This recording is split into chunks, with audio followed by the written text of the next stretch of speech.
let's make a Pusheen tiger cake in celebration of Lunar New Year.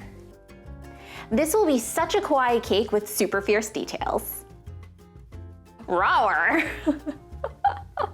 Hello, I'm Rox and welcome to my kitchen. If you are new here, my passion is helping you make sweet treats. Intro animation. Because adults need sweet things too. I love anything Pusheen, Pusheeninal, Cafe Sheen, anything Pusheen. I started this project with 2 batches of my amazing Swiss meringue buttercream. Don't worry, I have it linked here in the eye as well as below. For this project, I'm using an 8-inch cake board, and I placed that cake board on this turntable with this in between. If you're new to cake decorating, these are super helpful, but they are not required. I lightly simple syrup these cakes, more to weigh down the cakes.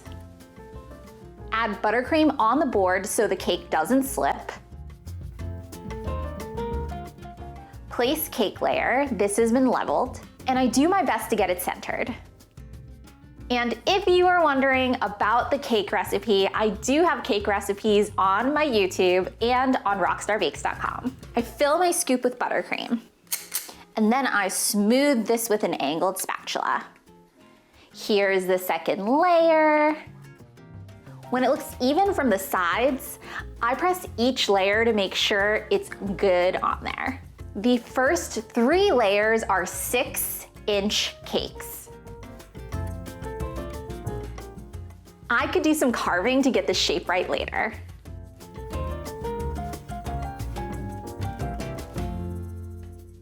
The top 2 cakes are 5-inch layers. I thought about 5 layers of this cake was gonna be just about the right height based on the template I printed out. I add a straw to this cake to stabilize it. It's a bubble tea straw. Actually, I've made much taller cakes than this without a stabilizer, but those cakes are usually symmetrical from each side. This cake, I realized in the planning process, would be more back heavy, so I didn't want to take any risks. Here is where I start to crumb coat the cake so that I can lock in all the crumbs, keep it neat, and also keep in the moisture. I spread a thin layer of frosting and then remove the excess.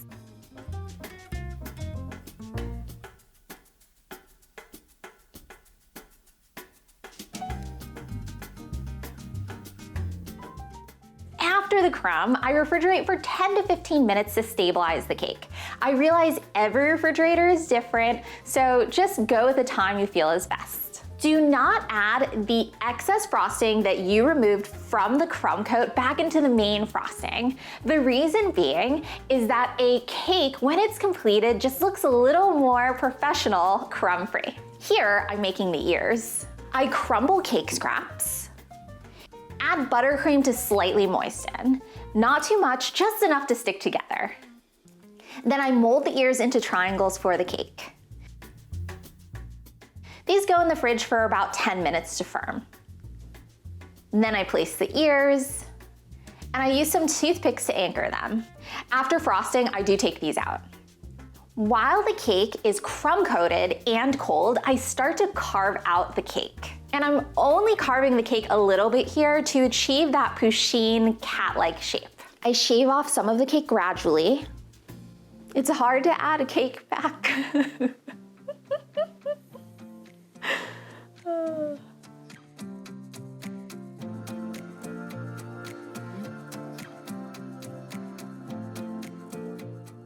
For this next part, we will need colored buttercream. So I'm gonna look here again in the eye and below how I achieve brighter colors of buttercream with less gel food color paste, AKA less food coloring. Add some orange frosting to the cake. This will be about 1/8 of an inch thick.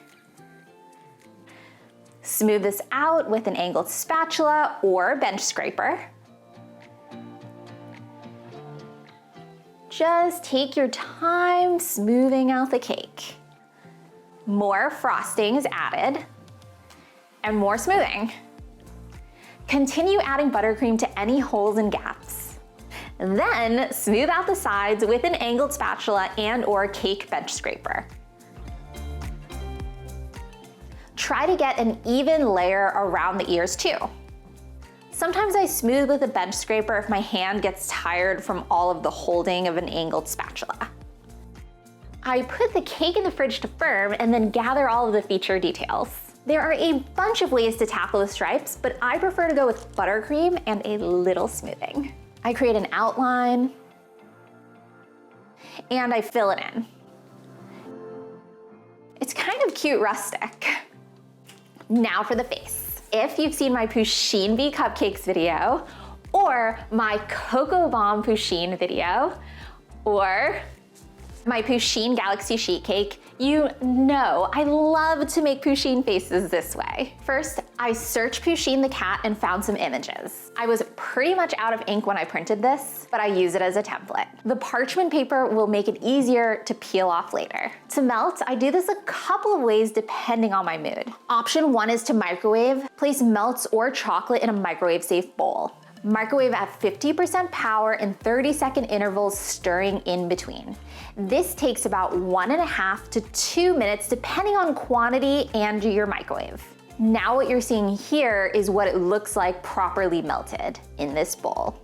Fill a piping bag, but a Ziploc works too. Once it's filled, I tie it up and I cut a little bit of the tip off. The second option is to use a candy melter. The parchment paper makes it easier to peel off the faces later when they're cooled. I follow the guide and pipe out the eyes, mouth, and whiskers and let cool completely. I just take my time here. If the melt starts to warm down, just push out the cooled part of the chocolate and it will release some warmer melt. Now let's make the fluffy white whiskers that are gonna go on the sides of her face. Use the same method. Template, parchment.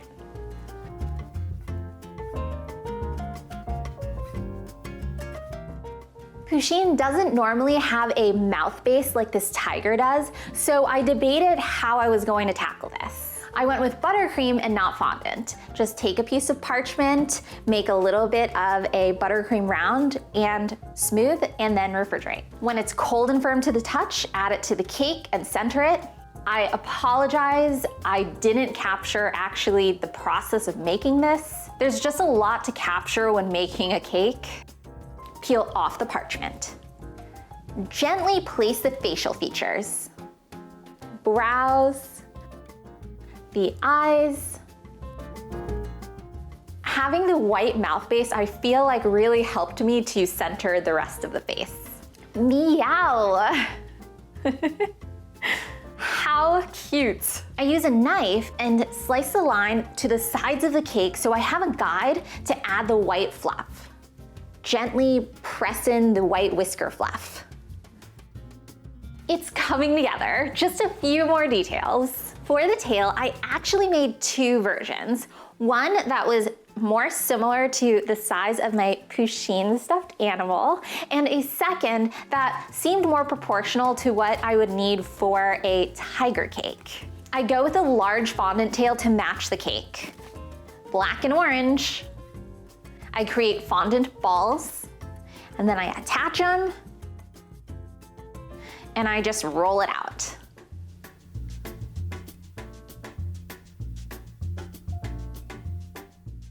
And Pusheen is not Pusheen without her 3 little head stripes.